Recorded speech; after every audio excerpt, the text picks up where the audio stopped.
Arkadaşlar merhaba. Merhaba. Aydın'a geldim. Aydın'da dünürlerim var. Kızımın yeni ailesi var. Onların kocaman bahçesi var ve o bahçenin içinde o kadar güzel yabani otlar var ki ben cennete düştüm tekrar. Ve o otları size göstereceğim. Dünürümün de bildiği otlar var. O da bana onları gösterecek. Birimize böyle ot göstereceğiz. Çok keyifli bir video olacak. Şimdiden sizlere iyi seyirler diliyorum. Dünürlerim de orada. Arzu Hanım, Fikriye Hanım buradalar. Ve tabii ki şu anda çekimi yapan da kızımın görümcesi Hasibe. Onu da biraz sonra kamera içine alacağım. Dediğim gibi iyi seyirler diliyorum. Çok heyecanlı. Şimdi burası arkadaşlar bu arada enginar tarlası. Yani Aydın'da enginar biliyorsunuz çok güzel yetişiyor. Dünürlerim zaten pazarcılık yapıyor. Kendi ürünlerini yetiştirip İncirliova, Bağarası bir de Koçarlı 3 tane pazara çıkıyorlar. Büyük bir tezgahları var. Ve bu yetiştirdikleri enginarları ve benzer ürünleri satıyorlar. Şimdi onların arasında yetişmiş olan çok değişik otlar var. Yani ben şuradan geldiğimiz yerde gördüm. O kadar güzel otlar, farklı otlar var ki hepsini size göstereceğim. Çok keyifli bir video olacak. Hemen Hasibeciğim şöyle gösterelim. Mesela bakın buradaki ebegümeci, gömeç otunu ne kadar büyük bir yaprağa sahip gördüğünüz gibi. Şöyle bu bölgeyi iyice kaplamış. Kocaman bir ebegümeci. Ve bunlardan sarma yapılıyor. Bunlar şimdi benim orada olmadığı için bunun sarmasını yapamadım. Şöyle hatta koparacağım çok var diye. Şunlardan normal koyduğumuz zaman dolma harcını içine girip şöyle çok güzel sarıp ebegümeci sarması yapabiliriz. Veya muska şeklinde yani şu şekilde yapıp muska şeklinde sarma yapılabiliyor. Tabii tam yapamadım şu anda yapraklar sert olduğu için. Çok zengin yani o kadar güzel otlar var ki arkadaşlar yani heyecanlıyım, çok heyecanlıyım. Şimdi mesela şurada bir tane gelincik var. Bu gelinciğe bakar mısınız büyüklüğüne? Bakın yani şu anda Şubat'ın kaçı Hasibeciğim bugün? 12'si. 12 Şubat'ta gelinciğin haline bakın. Tüylenmeye başlamış, yakında çiçeklerini açacak kırmızı kırmızı. Kocaman bir gelincik. Her yer böyle. Her yer dolu. Papatya türleri var. Farklı papatya türleri bunlar. Şöyle hatta açmaya da başlamışlar. Bakın şu minik olsa da yakında papatyalar açacak burada. Hemen şurada gördüğümüz de yabani marul arkadaşlar size göstermiştim. Şurada gördüğümüz düğün çiçeğigillerden yenmeyen otlardan bir tanesi. Dikkat edin arkadaşlar bunlar zehirli otlardandır. Yenmez. Şimdi ilerleyelim. Gördüklerim varsa bana gösterin. O tarafa mı gidelim? Hayır. Burada enginarlar az. Burada toprağı sevmedi bu enginarlar. Şu taraf daha güzel. Enginarlar bir şöyle çekin diyor. Otlar ne tarafta daha çok? O tarafta.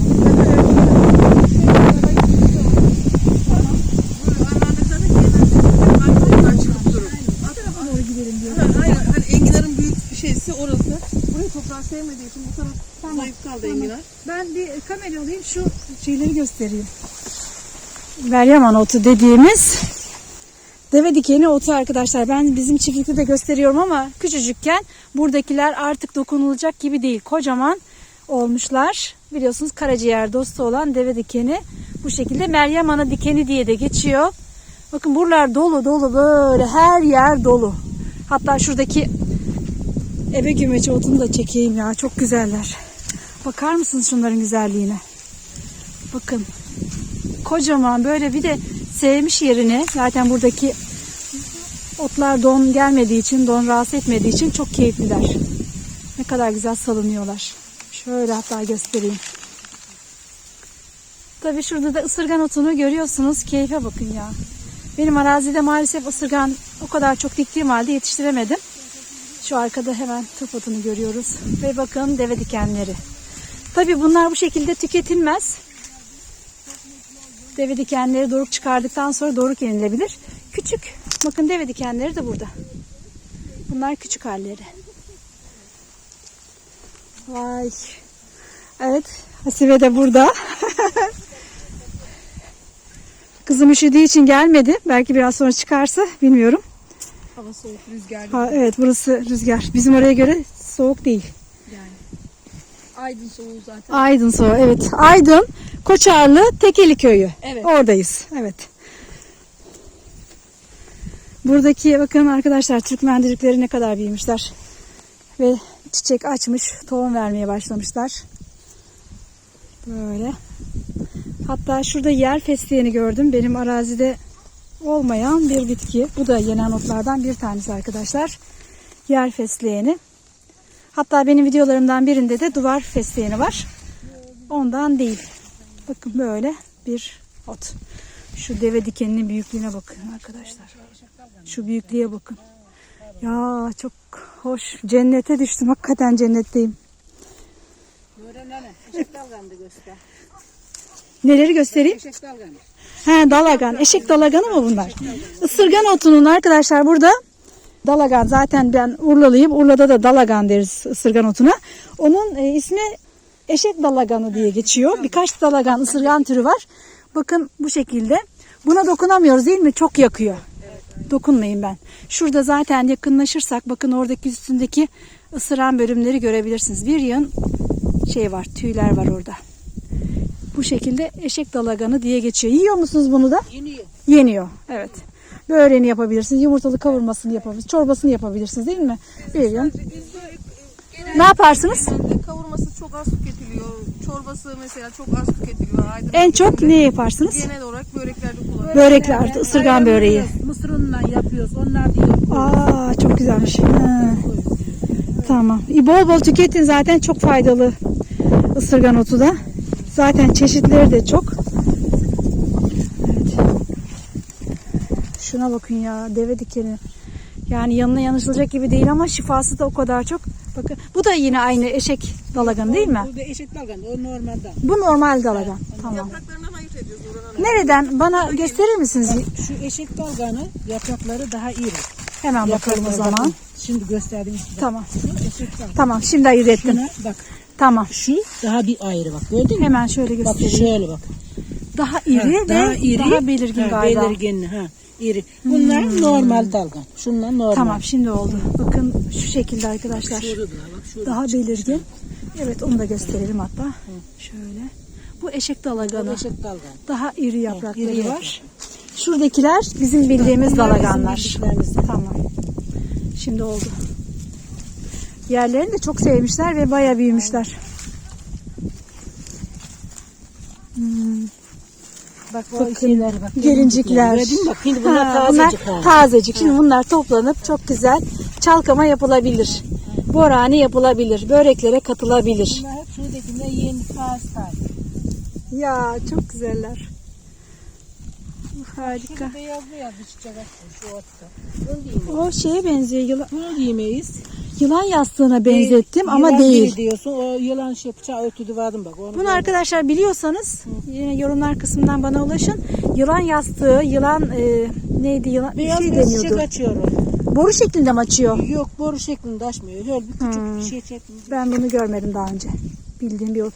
Yenip yenmediğini bilmiyorsunuz ama değil mi? Yenmiyor. Yenmiyor. Sen şunu Tamam. yaban fesleğeni dedin. Yer fesleğeni. Biz bunu yemiyoruz. Evet, bu da yenir ve tohuma kalmış tabii ki bu aşaması yenmez. Bak eşek dalganın geniş çıkmış. Buradaki geniş olan. Evet, bakın kocaman zaten. Şu yapraklarından fark edin ne kadar çok böyle tüyleri var. O batar o tüyleri. Zararlı, zararsız değil yani, zararlı.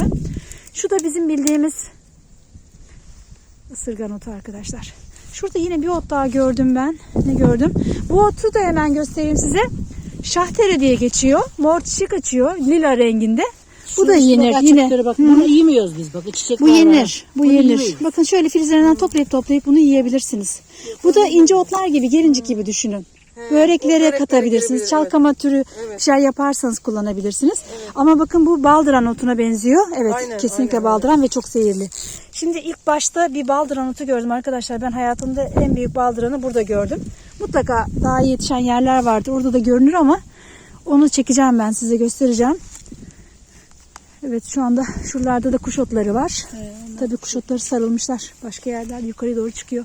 Şurada yoğurt otu var. Çeşite bakın, ne kadar çok çeşit gösterdim size. Daha da göstereceğim zaten. Turp otu var burada. Bu da turp otu diye mi geçiyor? Turp otu. Biraz hardalı da benzettim ben ama. Bu turp otu. İlmiklisi. Turp otu. İlmiklenip duruyor. Göbek çıkar. Göbek çıkaran, evet. Bunlar da turp otu diye filizleri toplanıp yine yeniyor arkadaşlar. Başka bakıyorum. Her şey var. Çeşit çeşit ot. Şu otu bakayım hemen görmeye çalışayım.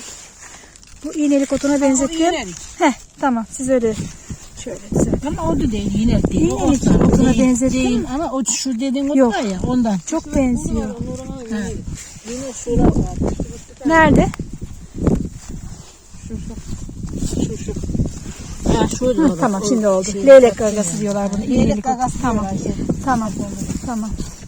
Şu iğnelik otları bizim normal çiftlikte gördüğümüz otlardan. Mor çiçekli olan, lila olan. Ve burada da hemen bakın kocaman olmuş bir çoban çantası. Çiçeğine de bakın arkadaşlar. Çiçeği de artık başlamış. Çeşit çok. Burası sürekli işlenen bir tarla olduğu için otlar da çeşitlenmiş. Köy yeri zaten. Burada da büyük bir iğnelik otu var arkadaşlar. Hatta çiçeği bile şurada oluşmaya başlamış. Evet. Şöyle.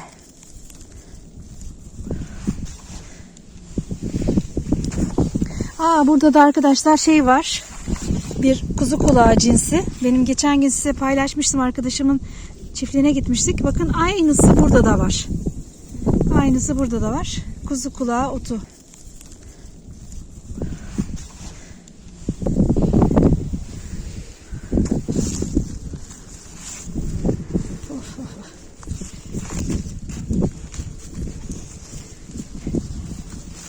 Bir eşek dalaganı vardı. Bir de Bakır dalga. bakır dalaganı var. Bakır dalaganı diye duydunuz mu arkadaşlar? Bana yine yazın. Ben ilk defa duyuyorum. Eşek dalaganını duydum mu çok emin değilim ama belki duymuş olabilirim. Unutmuş gibi hatırlıyorum kendimi. Ama bakır dalaganı duymadım. Bakır rengi olduğu için mi acaba kök kısmı ve gövde kısmı, o dalları? Biraz ona bakalım, inceleyelim. Hem de göstermiş olalım. O zaten orada var bir. Şu anda 3 tür dalagan gördük. Göreceğiz. Üçüncüsünü göstereceğim daha size. Buralar biraz daha toprak yönünden fakir kalmış, zayıf kalmış. O nedenle otlar fazla değil. Yine ısırganlar zaten her yerde. Gelincikler bakın her yerde çıkmış. Böyle çok zengin. Hatta burada kargı deriz biz çocukluğumuzda. Tütün yaparken bu kargılardan kullanırdık.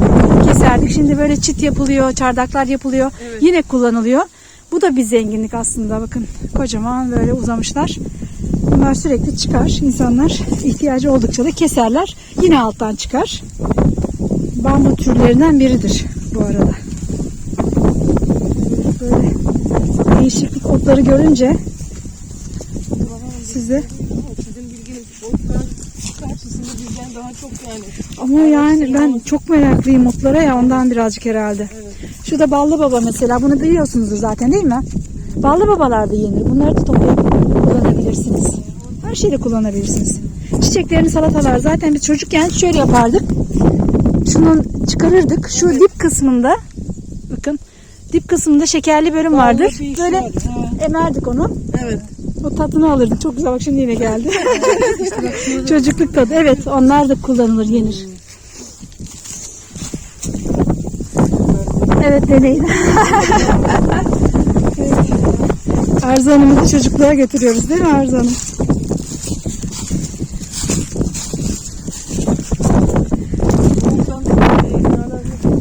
Soğuklar. Peki bu kadar soğuk olmuyor mu normalde burası?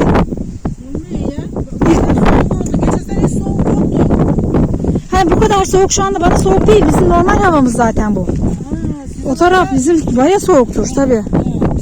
Geçen sene biz İstanbul'dan geldik. Ocağın sonunda geldik. Daha hiç kıra yağmamış. Patlıcanlar bize yağıyor. Görüyordun yani. Anladım. Biz o gün geldik. O gün bir kıra yağdı. Hepsi gitti. Hepsi gitti. Evet. Hayır çok bir şey değil yani. Ama tabii zaten Aydın ılıman bir yer. Çok güzeldi. Bu sene şimdi şu odayı girerken soğudu. Çok soğudu. Anladım. Ocak ayı güzel geçti. Çok güzel geçti. Evet. Ocak Evet. ayı güzel geçti. Hasibe nerelerde kaldı? Neredesin yavrum? Yavrum benim. Seni de alalım, çekelim arada. Biliyor muydun bu deve dikeni otunu? Ne olarak? Kenger diyordunuz değil mi ona? Kenger diyoruz. Nasıl kullanıyorsunuz onu? Biz genelde yapraklarını soyup Evet. kalan o orta kısmını nar ekşisiyle şekeri karıştırır. He. Onunla yeriz. Şu dallarını mı çıkarırsın? Gövde kısmı da geliyor mu? Altı kökten de mi çıkarıyorsunuz? Dallarını da çıkarıyoruz. Ortadan çıkan o huni gibi Bir tane yapsana. Bir çekim. Elinin şey mi? Bıçak mı lazım? bıçakla daha iyi olur. Tamam. Ya elimle de yaparım ama bir de bunlar taze. Şurada ilk gördüklerimiz. Dallarını temizliyorsun ona tenkere. Şeker bana yesin. Ama onun göbeğinden böyle şey çıkıyor. Şekeri mi bana? Şekerle bekmeze. Bekmez olur. İster bekmezlere sirkeye karıştır. Öyle ban ye. Yani İster yoksa şekerlere sirkeye karıştır ban ye. Peki benim bildiğim yöntemle şöyle hemen, hatta kamerayı sana vereyim yavrum. Ben bu şey yapayım, temizlik yapayım. Sen tut, bizi çek hatta. Engelle. Mesela ben bu şekilde bostan dediğim olsaydı şöyle alırdım diyelim. Bu şekilde. Bu tabii ki benim bildiğim deve dikeni otu. Bu şekilde farklı kullanılıyormuş. Onu göstermeye çalışıyorum. Şöyle yaparsınız. Bu dikenlerinden ayrılır. Bunu bu şekilde yiyebiliriz değil mi? Yersin. Bunu bana yersin. Ne yaparız? Balık mı yememiz lazım? Böyle diyebiliriz. Nar ekşisini. Böyle yiyorsun. Çiğ olarak. Evet evet kullanacağız. çiğ olarak. Bunu pişmiş de yapıyorlar. Aynı enginar yaptığın gibi Tamam. enginar içinde pirinç atıyorlar biraz. O zaman bunu parçalıyoruz Bunu- şöyle. Aynı Böyle enginar böyle. doğradığın gibi. Küçük küçük. Şöyle tamam. Daha Şöyle, da bilir. enginar Bunların zarını falan almamız gerekiyor. Evet zarını temizleyip 1 santim kalınlığında 1,5 santim kalınlığında doğrayıp Tamam. Bakın böyle iplikler geliyor. Bunlar insanı rahatsız ediyor yerken. Bunlar Evet, bak, zarını aynı temizle. yaptığın gibi bunu pirinçli açık için pirinç at yemeğini yap. Tamam. Aynı enginar gibi oluyor. Çok lezzetlidir. Ve çok şifalı bu arada arkadaşlar. Yani karaciğere özellikle. aynen. Şunlar Enginar atıyor. sana karaciğerin dostu diyorlar ya. Bu da aynı. 3 tane karaciğer dostu olan sebzemiz var. Bir tanesi deve dikeni, bir tanesi kara indiba, bir tanesi de arkadaşlar şurada Enginar. gördüklerimiz enginar. 3 tane karaciğer dostu. Toksiklerden ne yapar? Arındıran, toksik arındırıcı. Aynı zamanda karaciğer kanserinde önleyici bir yapısı var bu 3 tane bitkinin. Kokusu çocukluğumdan gelen ot kokusu. Çok güzel. Şu sirken diyoruz biz buna. Sirken o da yeni. Ha bunu siz yazın yiyorlar. Bizim burada da yiyorlar Yazın. şimdi. Aslında Haziran'da olur onlar da. Aynen. İklim yumuşak olunca şu filiz kısımları, taze kısımları, bu don yemiş herhalde. Şöyle toplayıp yine bununla da ilgili istediğiniz yapabilir. Salata da yapılabilir. Bu da gelincik mi bu? Gelincik şey. Bu nedir? Bu şey adı. Kerevize Kereviz. benziyor aslında. Kereviz. Yabani kereviz denilebilir. Olabilir Yaprak mi? yapısı olarak benziyor çünkü. Kokusunu. Kokmuyor bu. Kereviz değil bence. Kerevize benzeyebilir mi? Vallahi. Bence yaprak yapısı olarak benziyor Bir de ama. düğün çiçeğigiller var. Sarı çiçek açıyor. Ona da benzettim ben. Büyük Olabilir. boyu. Evet. Bu da olabilir. Olabilir. Yani bence şey değil, kereviz değil. Ben de çok emin değilim o yüzden. Tamam. Burada zaten doğru dikiyormuş bunları. Evet. Katlamış hali. Evet. Şeyler. Enginar. Evet. Burada bakın enginarlar. Bunlar küçük hali, bir de baş tarafta o kadar büyükler ki. Oraya da gideceğiz, göstereceğim size. Bunlar yapraklarını bu şekilde koparıp Evet. yine Yine yemeğini yapıyor. aynen zarından temizleyip 1,5 santim kalınlığında Evet, doğrayıp soyuyorsunuz. evet salçalı suda Aynen. kıymalı, pirinçli dilerseniz. Hangisini? O labada oldu. Yok. Labada, ılbıdı diyorlar bizim. Labada. Tamam, doğrudur. Evet, labada. Yapraklarını sarmayarak yapıyorlar bunu. Evet, lavada sarması diye. Bu başka cins arkadaşlar. Bakın buradaki daha farklı böyle. Zaten Türkiye'de labadanın 25 türü var. Bu 25 türü bazısı acı olur yenmez, bazısı böyle tatlı olur, bazısı kırmızı olur bizim çiftlikte olduğu gibi. Çok lezzetli güzel otlardan bir tanesi. Borani şeklinde pirinçli yemeği yapılır bizim orada daha çok. Sarması da eğer büyük varsa yaprakları sarma yapılır, böyle çok güzel olur o da. Şunu da hayvanlarımız yiyecek. Şırnak dediğimiz bir otu. Adı Az şırnak. önce gördüğümüz. Ha, şırnak diyorlar buna. Şırnak. Şırnak otu diyorlar. Bunu insanlar Bunu- yemez. Yok yemiyor. Bunu hayvanlarımız yiyor. Evet, Hasibe şırnak otuymuş bu. Şırnak otu. Bakar Bizim mısın? kereviz mi Kereviz acaba dediğimiz. dediğimiz. Evet, ama yabani kereviz olsaydı kokusu da aynı olurdu. Evet. İşte hayvanlarımız yiyor. Tamam. Hayvan yerse aslında insanlar da yiyebilir diye biliyoruz. Bence de. Keçinin Düz yediği mantık. her ot insanlar da yenir diye Evet. denemek Biz lazım. yemiyoruz. Bunu hayvan bizim ovuda yazın bahar geldi mi sap çiçek açar. Hayvanlar yiyor. Büyük büyük çiçekler. Çiçek çiçekleri küçük bak sarı sarı açtı. Bu düğün çiçeğigillerden tamam işte. Düğün çiçeğigillerin zaten şeyleri yenmez. İnsanlar tarafından yenmez, zehirli. İşte şırak hayvanlar Tamam. yiyor. Değil mi? Bizim bilgimiz yok Nurhan Hanım. Yemeyin Siz daha zaten. bilgilisiniz. Bunu yemeyin. Yemiyoruz. Hayvanlarımız yiyor. Bu tarafa mı geçiyoruz? Şöyle geçip siz ot bakıyorsunuz o zeytin ayağında otlarda. Tamam. Şöyle. Ondan sonra büyük engin adam uçmuş var. Oraya bir gideceğiz. Orada dalagan vardı. Bakır dalagan. bir çevreyi de alsana, çok güzel.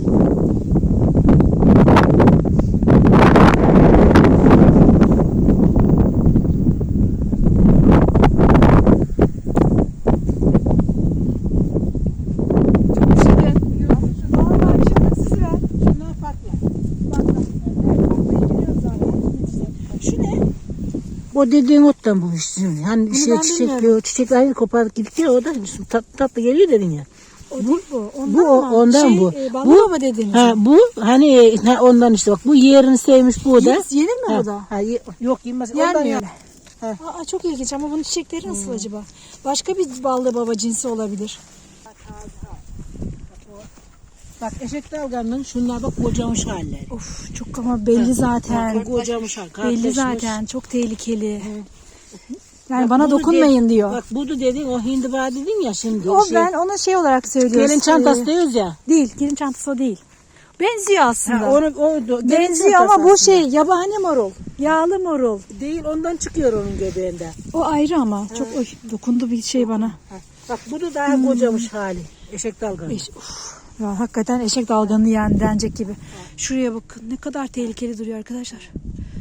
Ve bir tane dokundu elime. Nereden geldi? Oy, burada da deve dikeni dokundu.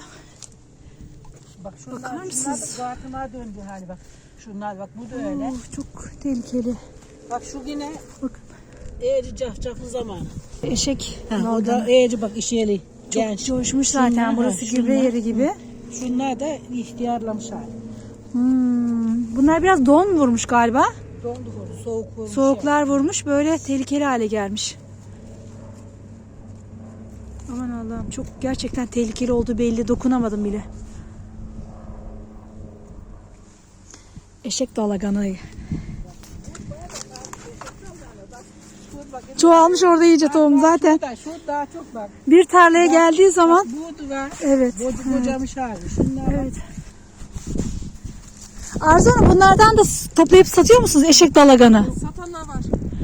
Alıp yiyenler var yani onda.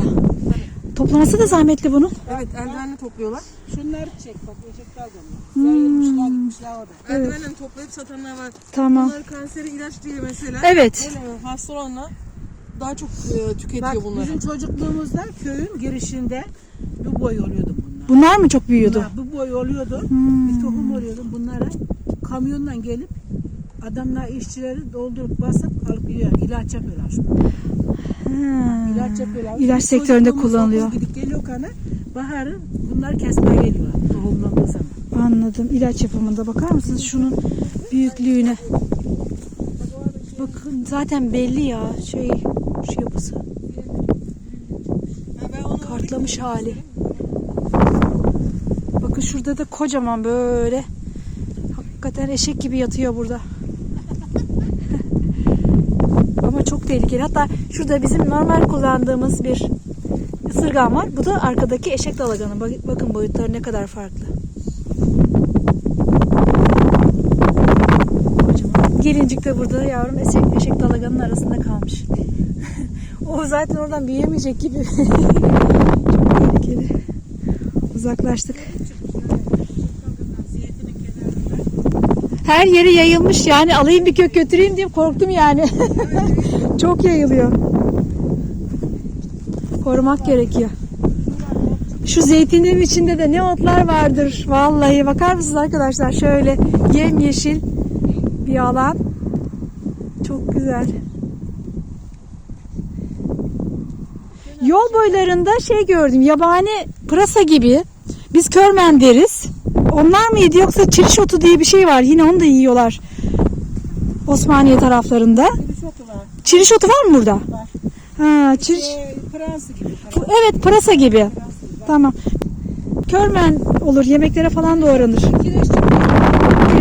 Yiyorlar değil mi onda? Yemiyorlar. Bazı yerlerde yeniyor. Ben yine tarıyorum yerleri.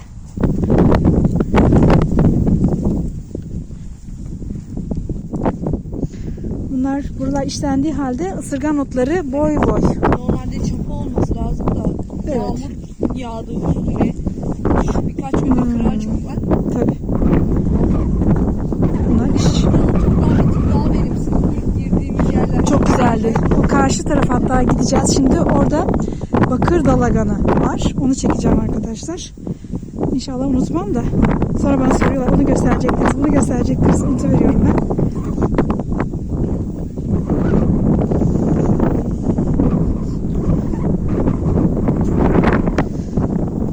İyi, toprak da çamur değil, rahat dolaştık buralarda. Evet. Şurada da bir şey var. Bunu hiç görmedim ben. Bunu tanıyor musunuz bu arada? Ben Sibel'cim? otları çok bilmem Bilmezsin. açıkçası. Şöyle bir şey. Bunu ilk defa gördüğüm için belki tanıyanlar varsa şöyle çekim göstereyim. Güzel görünüyor. Kokulu mu acaba? Bir bakalım. Var mı? Geliyorum hemen.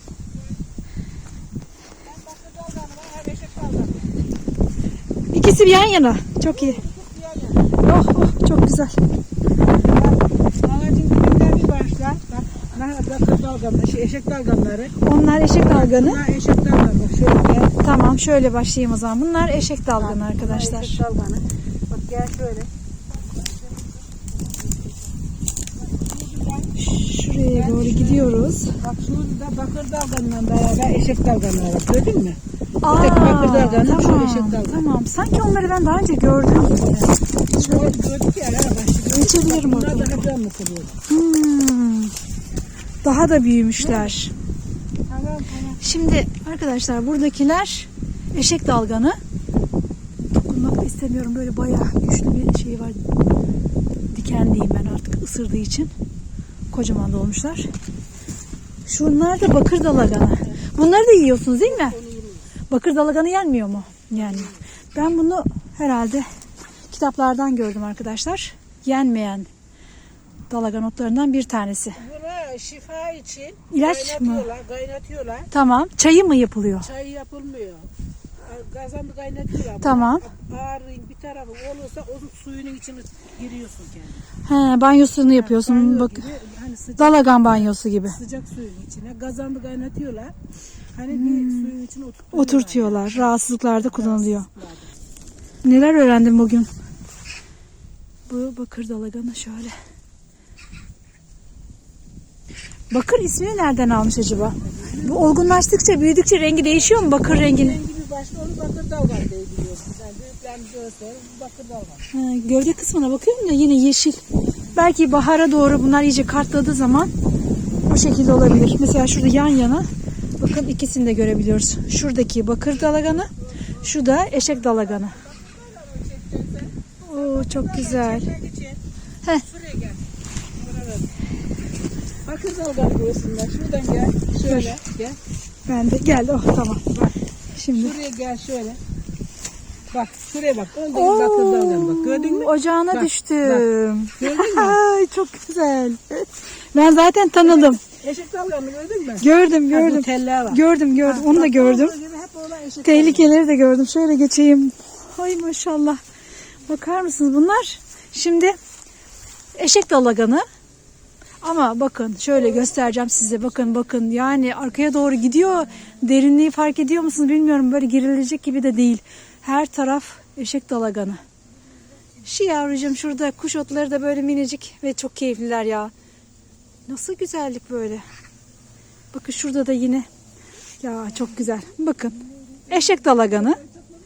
Kuş otu ve şuradaki de yoğurt otu. Kaç tane ot gösterdim burada size. Oy oy oy. Çok güzel. Eşek dalganı bak oğlan. Arkadakiler değil mi? Ha, bak kaç şurada bak şuna. Onda gibi oğlan. Şunlar mı? Onlar hep eşek dalgan onlar. Bunlar eşek dalganı. Bakır dalaganlarını göremedim. Gel bakır dalganı. Kendine eşek dalganı öldürme. Evet. Şöyle biraz şu taraftan da geçeyim. Olur. Yani köyde yaşamış olsaydık zaten bu kadar büyük otları görebilirdik, ısırganları görebilirdik. Nitekim köye geldik ve bu köydeki her tarafı sarmış resmen ısırgan otları, dalaganlar. Of. Ekmiş gibi tabii. Biç kullan bunları. Ama bu kadar da büyük yapraklara bakar mısın? Şöyle şuna dokunacağım. Bakalım ısıracak mı? Isırır ama şöyle dokunuyorum arkadaşlar. Arkada ısırmadı daha. Bana zarar vermedi diyormuşum. Bak onun orası zarar vermez zaten. Neresi? Üstünde bak şunun şu Üstüne bedenine mi dokunmayacağız? Bak, tohumları var. Bak, tohumlar. Şu bedenden elledin bulaşsa da insan çok şeyde. Bedene tahriş yapar dokunursak. yani. Evet zaten daha güçlü. Tohumlar da orası. olmaya başlamış Bak, onun. tohumlar da olmaya başlamış yani. Peki buradan tohum bulabilir miyim ben şimdi? Bulamam değil mi? Bulunmasın da. Peki buradan birazcık şöyle bir avuç toprak alsam ondan tohum taşıyabilir miyim? Şimdi çıkmaz. Ama şimdi çıkmaz. Atacağım bir yere. Seneye çıksın. Bu olan yedik ne çıkmış? Çıkmış ha. Olan yedik ne çıkmış? Olmayan yeri yok yani. Götürebileceğiz yani. Çünkü buradan ortada olmuş olsa buradan çıkar bak. O çıkanlar küçük küçük çıkmış yani. Anladım. Burası da portakal bahçesi mi? Burası portakal bahçesi. Ya. Amcasının bahçesi burası. He, tamam. Büyük amcanın. Evet. Akraba zaten. Evet, evet. Benim tersim döndü zaten. Nereden geldiğimizi de unuttum yere bakmakta. Bunlar ne? Turp otu mu? Göremiyorum tam. Rokaya ne kadar çok benziyor.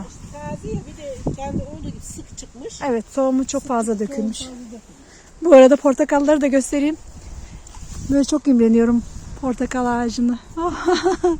Çok elimde kaldı. Elimde kaldı bir tane portakal.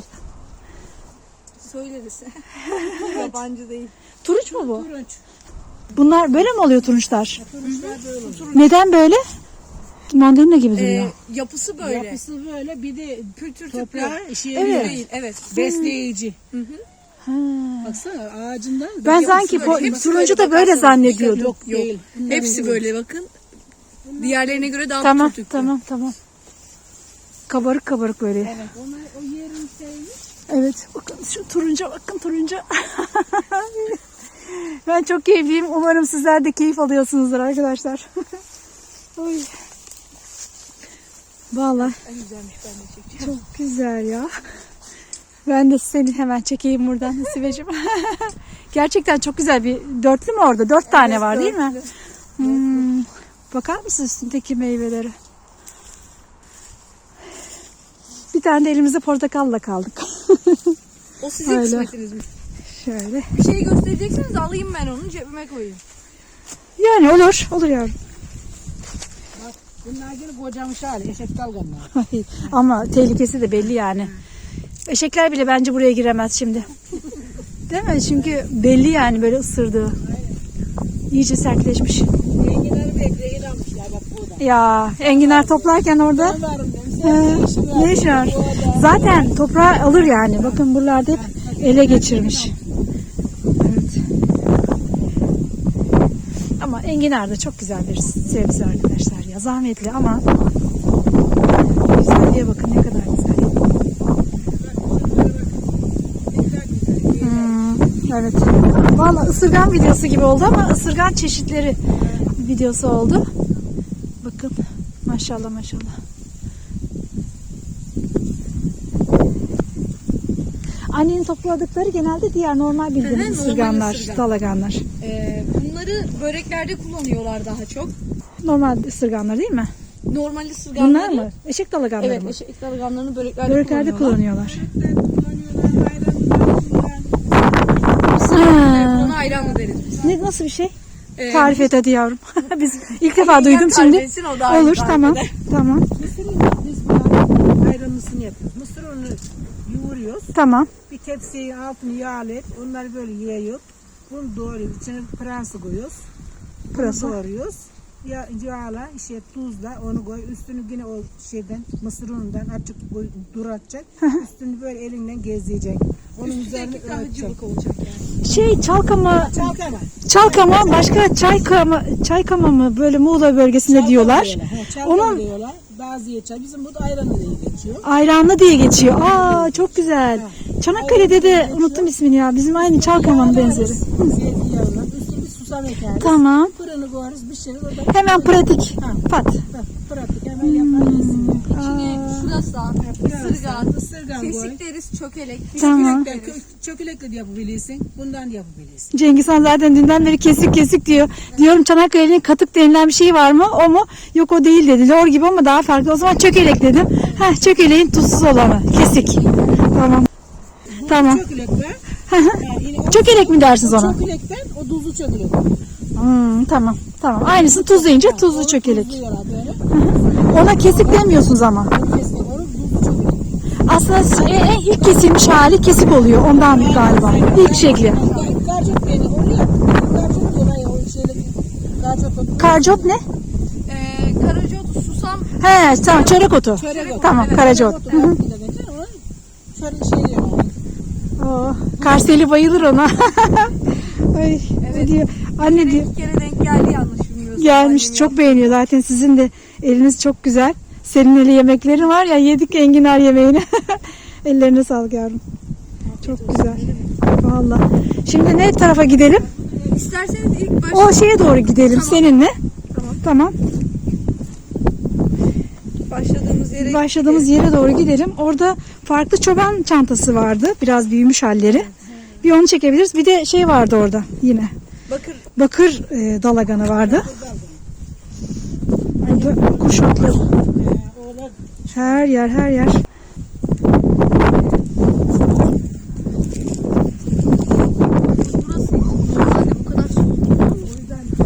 Annen üşüdü değil mi? Ben bu havalarda dışarıdayım sürekli ya. Beni etkilemiyor o kadar. Çok soğuk bizim orası. Buz gibi. Ama buradan gitmesin hasta olmadan. Yok. Bir şey olmaz. Yok. Ege'ye gittim hastalık geldi. Hayır. Bana buralar şey gibi, bahar havası gibi geliyor. Buradaki neymiş? Az önce dediğiniz neydi? Şırnak otu muydu? Şırnak otu. Bu ondan değil mi şu anda gösterdiğim? Ondan Şu o yaprakları şırnak otu. kerevize benzeyen. Aynen. Şu labada zaten. Şırnak otu hayvanlar yiyor. İşte bak orada genç hali var baktığında. Şırnak otu. Onu da Aynı çekelim. maydanoz gibi.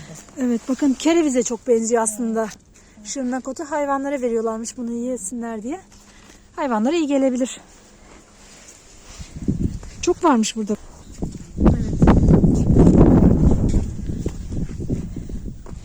Burada da bir labada var.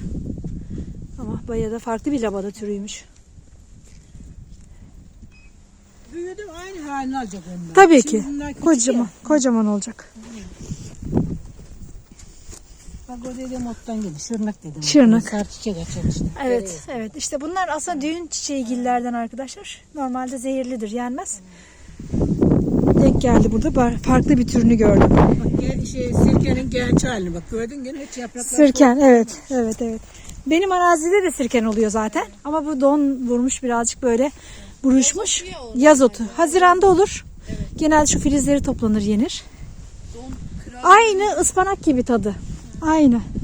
biz yemeyiz. Yemez misiniz? Onu yiyin, bir deneyin. Ispanaktan bir şey yok. Farkı yok.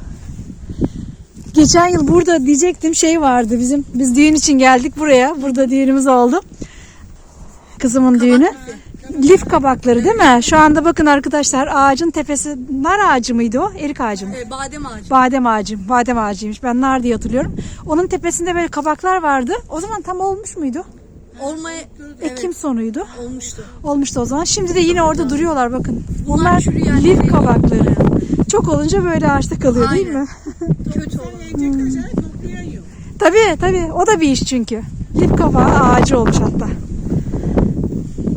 Bu da portakal mıydı? Mandalina. Geçen yıl sanki ondan da toplamıştık. Evet. Klementin. İzlerim. Klementin dediğim. Tamam. O zaman şuradan tekrar giriş yaptığımız yerden böyle ben birkaç tane aynı ot da olabilir. Ama arka tarafta otu vardı, zehirli. Onu göstermem lazım. Tamam. Tekrar o tarafa ben hemen gidip gelebilirim de. Hemen gelmek istiyorsan gel. Ben Ya da... size eşlik ederim. Tamam. Biz yürüyelim. Çok uzak kalıyor çünkü orası. Biz buradan başladık, böyle evden çıktık. Yürümeye başladık. Hemen otları görmeye başladım. Isırganlar ne kadar çok dedim ama ne kadar çok büyük ısırgan gördüm bu arada. Ebe gümeci de çok fazla varmış burada. Şuradakiler bakır dalaganı. Bakın, hemen ilk gördüğüm buydu. Ama bunu hatırlamıyorum. Burası öteki gördüğümden biraz daha soğuk etkilemiş değil mi burasını? Evet. Bakın böyle buruşmuş yapraklar kötü olmuş. Bakır dalaganı. İlaç yapılıyormuş bundan. Şöyle çıkalım. Bu da Kanada otu diye geçiyor ama yenmiyor. Yiyenler de varmış. Ben yenmiyor diye biliyorum. Şimdi yürüyelim. Bana diyorsunuz ki arkadaşlar bu arada yenmeyen zehirli otları da tanıtın ki biz de ona göre yemeyelim, zehirlenmeyelim diye. O sebeple şu anda ileriye gidiyorum. Oradan size zehirli bir ot göstereceğim. Çok güzel bir eve gümeci. Malva cinsinden bir ot. Yenir. Sarması yapılır. Onun dışında böyle borani tarzı bulgurlu veya pirinçli yemeği de yapılabilir. Her şeyin yapılabilir. Böreğini de yapabilirsiniz. Devam ediyoruz şimdi. Bakın burada da burada gelincin büyüklüğüne bakın arkadaşlar. Bakın şu gelincik ne kadar çok büyümüş. Bahar geldi de şey gibi Nisan Mayıs aylarında büyür ya, o kadar büyümüş. Gelincik otu. Şurada çoban çantası. Şöyle küçük hali. Hemen gidiyoruz. Her yer ısırgan. Her yer ısırgan. Bakın burada da. İşte bakır. Bu bakır. Bu da çok ilginç. Bakır rengini buradan aldığı için evet şu anda tamam yakaladık. Bakır dalaganı arkadaşlar, bakın şu bakır renginden dolayı buna bakır dalaganı denmiş. Tam daha önce gördüklerimizde yoktu bu. Bir lekelenme olmuş yapraklarda. Dalamıyor ama. Dalamıyor bildiğim kadarıyla. Dalamıyor değil mi? Şu da eve gümeci zaten. Evet. Şunlar da kuş otları, serçe otu. Evet, rengi çok güzel ya. Şunu bayıldım, bir daha çekeyim arkadaşlar size.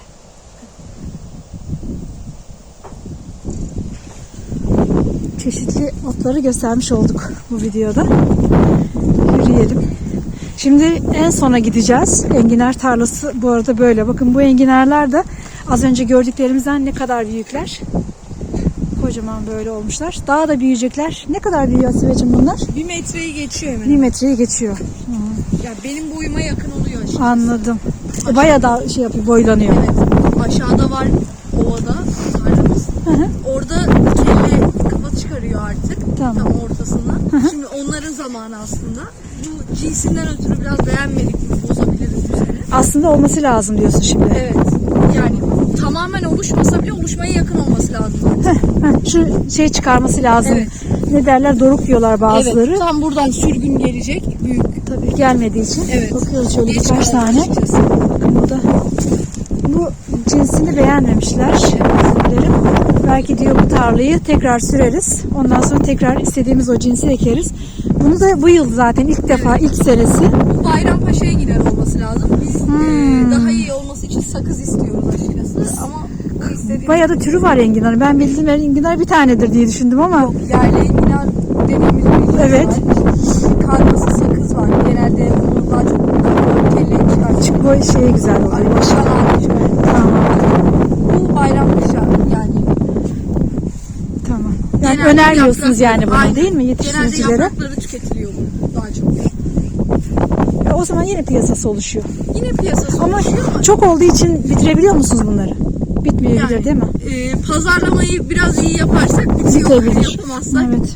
Haftada 3 pazar da az aslında.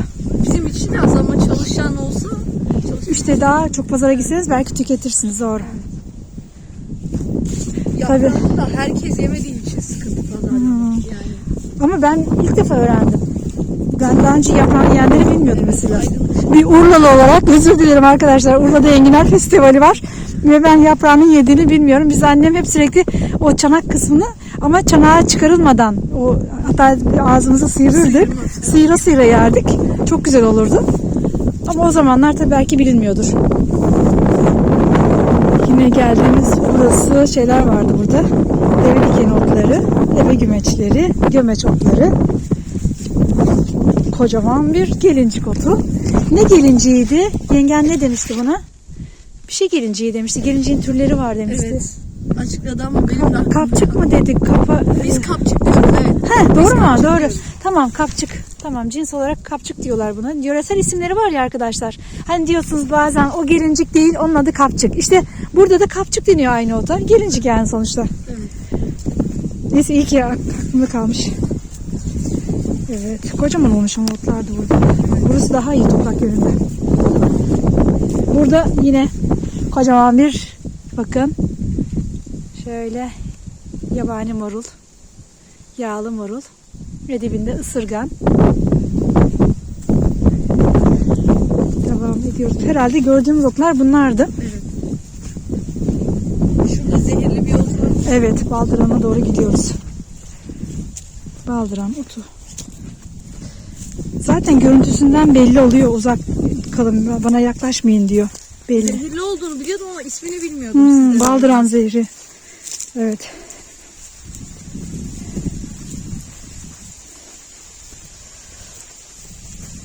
Bakın burada kapçık kocaman. Şu an şöyle geniş alayım, hatta büyüklüğüne bakın. Şöyle bir servis tabağını düşünürseniz ondan bile büyük bir alanı kaplıyor. Yağlı marul var şurada.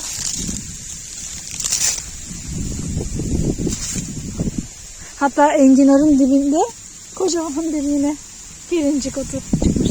Neredeyse çiçek açacak, bakın. Az kalmış. Evet, geldiğimiz nokta, en son bölümü almış olduk. Şurada bakın, şu Meryem Ana otu dediğimiz Meryem Ana dikeni. Onun hemen yanında uzaktan gördüm, dedim bunlar baldıran otu, baldıran zehri otu. Oraya doğru gidiyorum.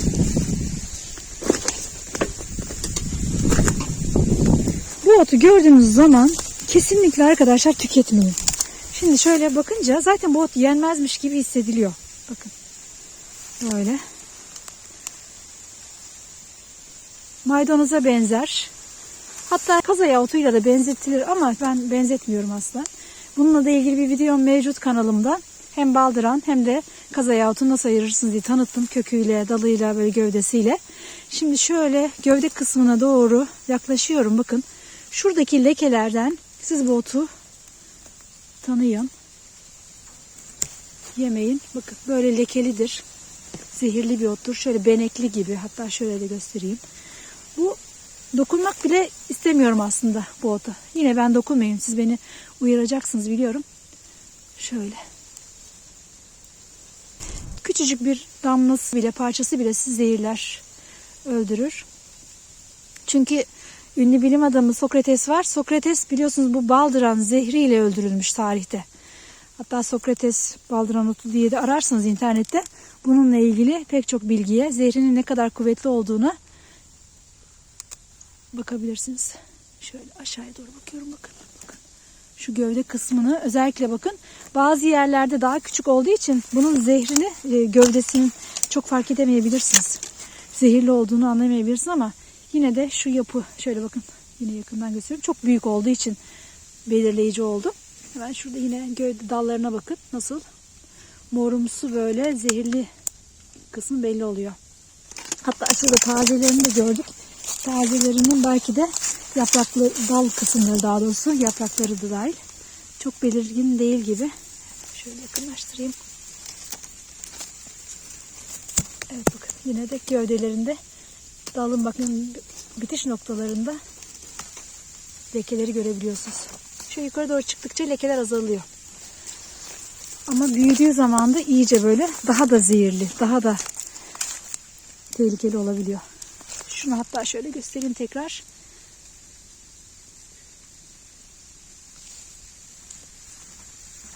Evet. Baldıran otunu. Hasibeciğim sen de tanımış oldun. Evet. Bu ot çok tehlikeli. Aman hiç ne hayvanlara verin ne siz tüketin. Dokunmayın bile. Arkadaşlar çok güzel bir video oldu. Baldıran otunu en son size göstermiş oldum. Başka bir videoda görüşmek üzere. Hoşça kalın.